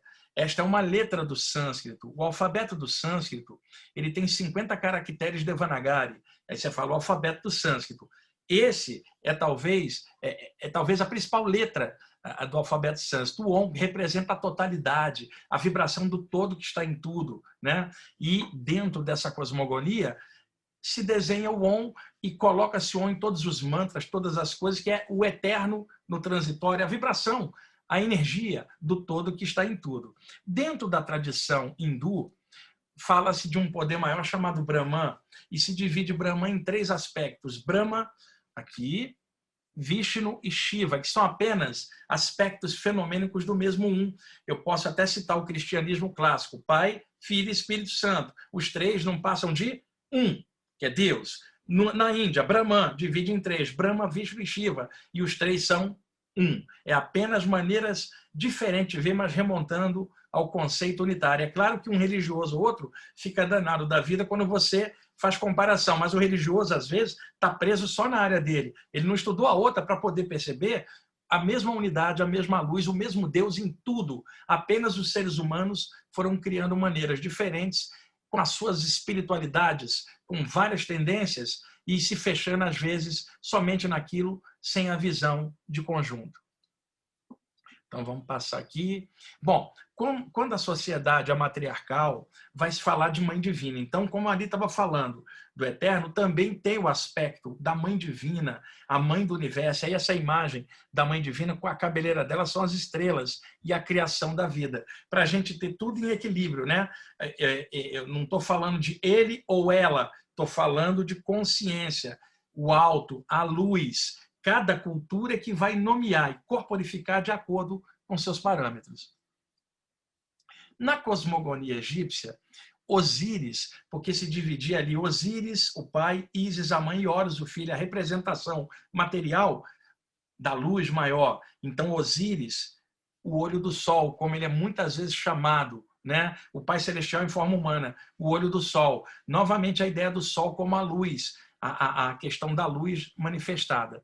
Já o Horus, o filho de Osíris e Ísis, o olho da luz ou o portador da luz, por isso o Horus, nas figuras clássicas, carrega uma esfera sobre a cabeça, que é o sol. Ele é o portador da luz, que vai lá em cima, prende e traz para os homens. Então, por isso ele tem essa esfera por sobre a cabeça. E já sabendo vocês que o sol é apenas a representação simbólica daquela luz que está em tudo. Aí o olho de Horus, né, hoje, tão conhecido, na internet está cheio de imagens, o olho de Horus representa a luz e toda a espiritualidade, toda a evolução, o progresso da consciência. Dentro do budismo, tá, que surgiu em 500 a.C., com o surgimento do príncipe Siddhartha Gautama, que se tornaria o Buda histórico, a palavra Budi, que vocês estão vendo aqui, já aportuguesada, tá? Porque eu poderia transliterar como se faz dos caracteres do sânscrito para os caracteres latinos em inglês, que aí você teria B-U-D-D-H-I, mas eu já aportuguesei para ficar mais fácil. Há uma palavra do sânscrito antigo, Budi, olha, do sânscrito Budi, que significa iluminação, um estado de elevação. Quem alcança tal estado de elevação torna-se um Buda, porque alcançou a condição de Budi. Como Budi é a iluminação, Buda, aqui, aportuguesada aqui, de forma inglesa, transliterada, caracteres latinos do sânscrito. Ora, se Budi é a iluminação, Buda é o iluminado, aquele que alcançou a iluminação, ou melhor, aquele que despertou. Logo, da mesma forma que um cristão fala assim, isto é algo crístico, referindo-se à luz maior, um budista diria, isto é algo búdico, maneira diferente de falar da mesma luz. E aqui, de per si, a própria palavra Budi, que surge no hinduísmo, né, que é anterior ao budismo. Mas o budismo adota a palavra num outro contexto, é claro, adaptado ao budismo, mas a palavra tem origem no sânscrito antes do budismo, que é 500 a.C. Então, Budi, iluminação, estamos falando da luz, iluminação, tudo a ver. A luz de dentro eclodindo a expansão da consciência, tornando o ser no Buda. Daí peguei algumas imagens do Buda para ilustrar. Tá aí, né? Olha aqui um Bodhisattva, né? Um Bodhisattva é como se fosse alguém que alcança um nível de evolução que já poderia transcender para um estado búdico, mas permanece perto dos homens para poder ajudar. É um conceito muito bonito do budismo tibetano, principalmente. E a luz, que é o cerne disto. Tá? E aí, a meditação, o budismo, sempre falando de paz, sempre falando de luz, isso é muito interessante, embora o budismo não fale de uma unidade maior, mas a palavra Budi, do sânscrito, iluminação, luz. No ocultismo clássico, né, oriundo lá do Egito, na Grécia, e depois se propagando ao longo dos séculos, existe esse aforismo aqui, ó, a luz pelo fogo. O fogo projeta suas chamas para o céu, representa o impulso para a espiritualização, pois é purificador e iluminador. Gente, o fogo, ele ilumina, ele aquece, ele purifica. Então, o fogo é um elemento da luz. Foi por isso que tradições orientais antigas, tá, como o hinduísmo, dizia assim, como de um fogo resplandecente, se erguem de todas as suas partes milhares de faíscas. Assim também, as criaturas inumeráveis procedem do Ser Supremo e a ele retornam. É um trechinho tirado do Mundaka Upanishad, que é um dos capítulos dos Upanishads, ali na parte final dos Vedas. Então, a partir dessa ideia de que o fogo ilumina, sempre vai para cima, aquece e purifica, foi a partir daí que surgiu a noção da cremação dos cadáveres na velha Índia.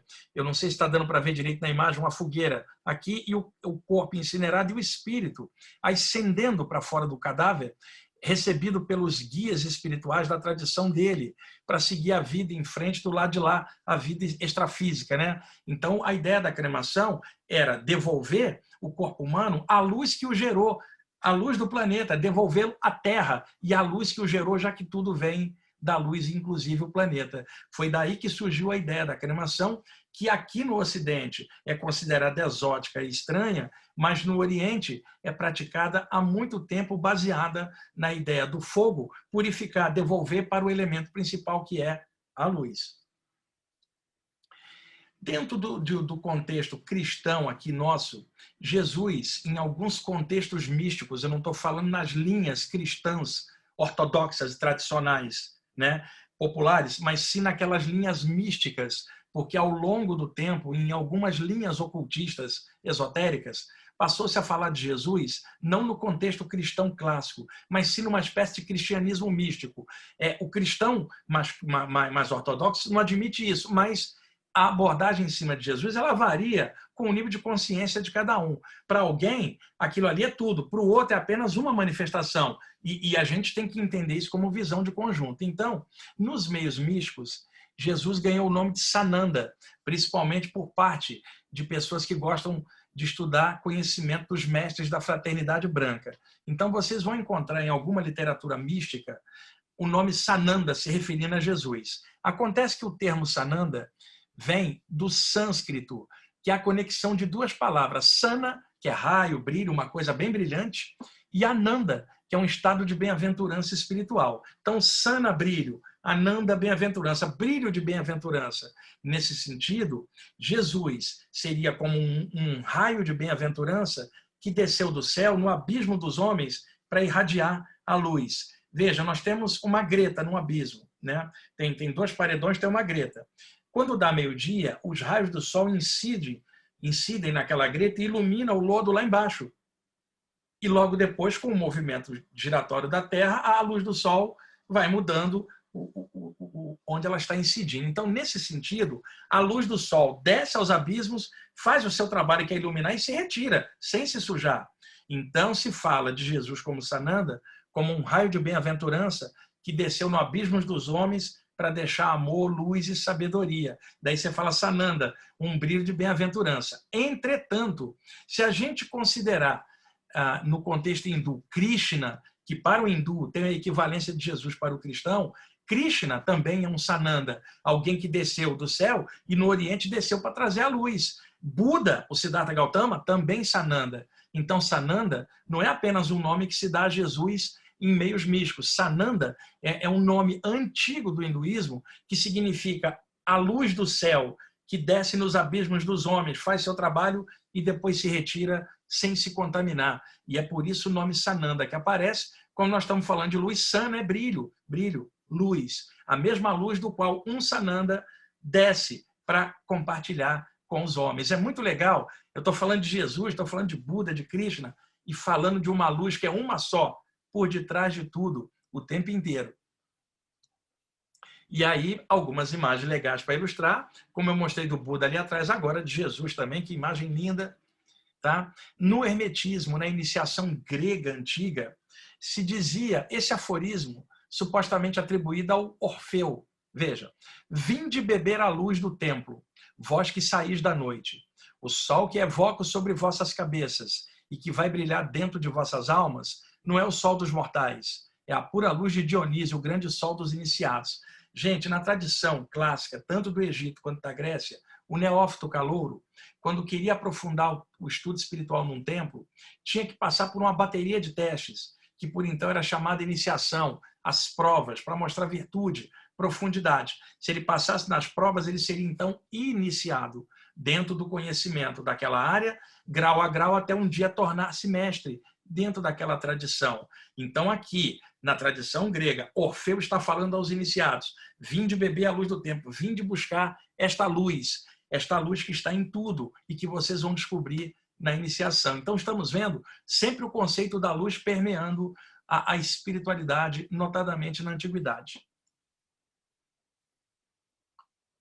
Inclusive, Orfeu, a tradução nos meios esotéricos é aquele que cura pela luz.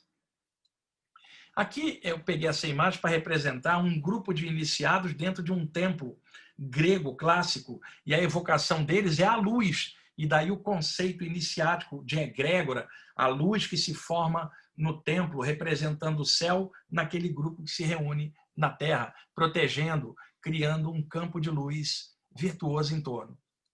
Bom, em algum momento, quando a gente está meditando, ou num estado alterado de consciência, ou num momento inspirado, né, numa reunião espiritual, seja lá que você vai, aquilo que você gosta, seja uma meditação em casa, num momento de prece, parece que, de repente, algo abre na nossa mente, ou talvez melhor no coração, abrindo uma ponte entre nós e essa totalidade, né?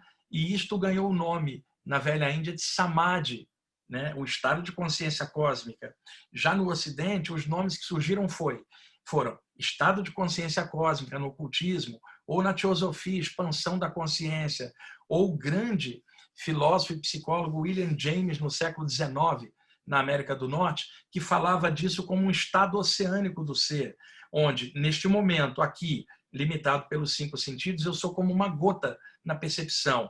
Quando ocorre uma expansão da consciência, eu percebo que, além de gota, eu também faço parte do oceano.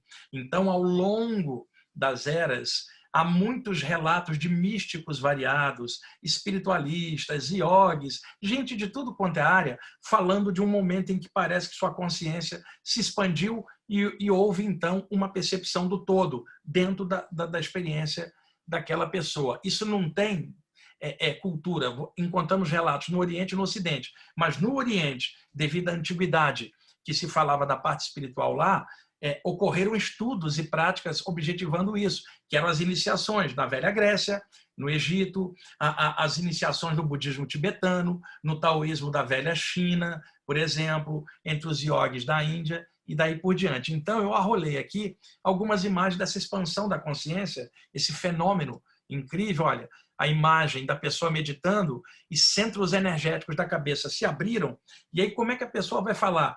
O universo entrou em mim ou foi eu que entrei no universo? E não houve nenhum deslocamento espacial, mas a sensação de união, de totalidade.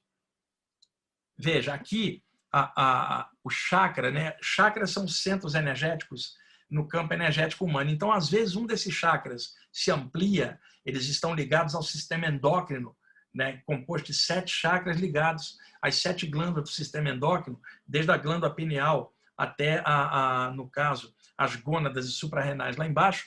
Então, ocorre que a abertura desses centros energéticos em práticas espirituais pode ocasionar um fenômeno de expansão da consciência. E aí a pessoa fala, existe uma luz. Eu não posso provar para ninguém, mas existe uma luz. A pessoa experimentou aquilo, é consciência viva. Nós vamos encontrar relatos assim em tantas tradições. Temos aqui, num momento de prece, a sensação de alguém que está aberto ao infinito, de uma totalidade também. E isso independe da religião, pode ser o muçulmano, o judeu, o hindu, o católico, o evangélico, o espírita, o umbandista, não importa. É a união do ser com a eternidade da qual é sua origem, da qual nós todos fazemos parte. Aqui, um fenômeno de expansão da consciência no chakra do alto da cabeça, que os hindus chamam de Sahasrara, o lótus das 1000 pétalas, e que é chamado de chakra coronário aqui nos estudos ocidentais, uma sensação de união da mente da pessoa com o alto.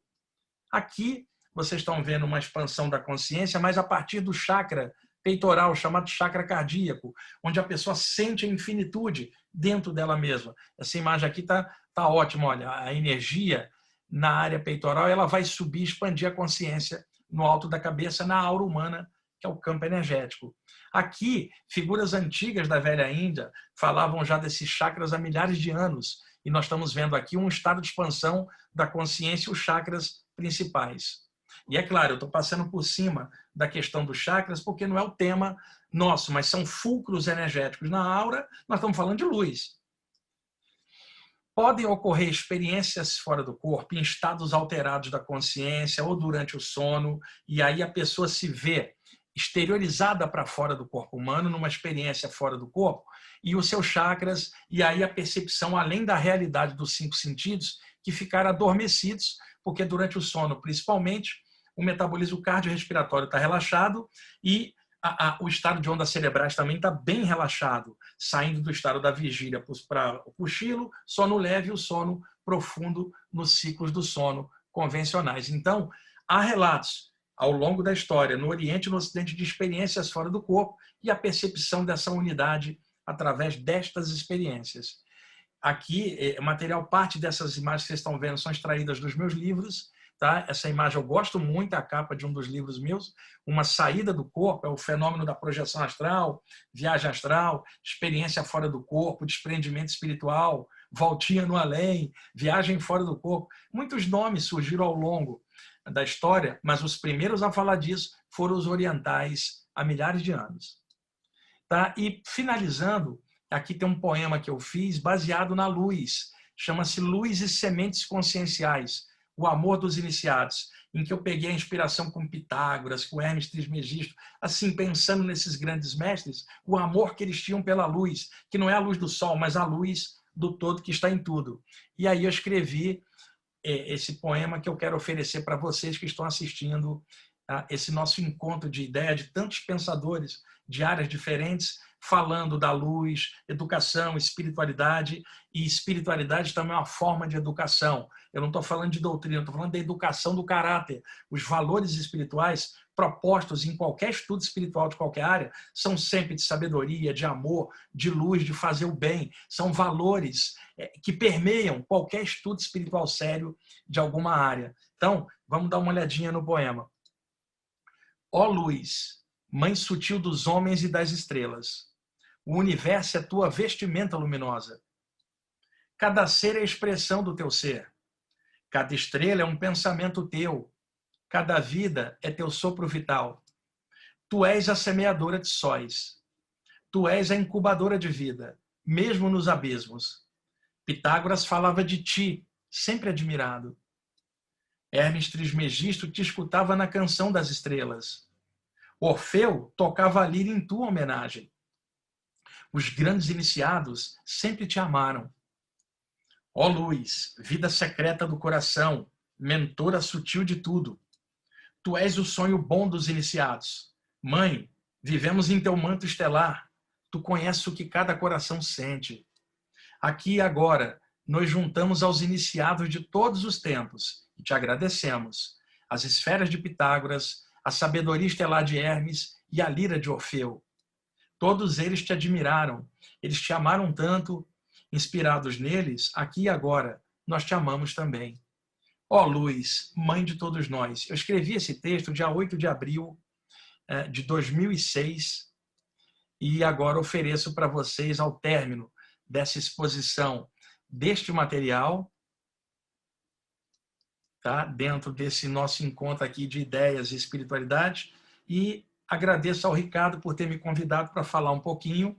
O Ricardo, inclusive, falou assim, Wagner, a gente podia falar de experiências fora do corpo uma outra vez. Sim, uma outra vez que o Ricardo me convidar para um próximo encontro, eu falo sobre isso. O Ricardo está aí no Rio de Janeiro, eu sou do Rio de Janeiro também, mas moro em São Paulo desde o início da década de 1990. O Ricardo está aí na área da Ilha do Governador, e eu morava no Rio, em Duque de Caxias, morei também na Tijuca, alguns lugares, Niterói, tenho familiares por todo o Rio. Então, Ricardo, muito obrigado pelo seu convite. Espero ter contribuído aí com o encontro, com esse mini congresso, e que haja mais luz neste mundo, nesta humanidade tão caótica, mais luz, para que haja mais respeito ao próximo, mais respeito à consciência, mais respeito à ecologia do planeta, mais luz, mais luz, mais luz.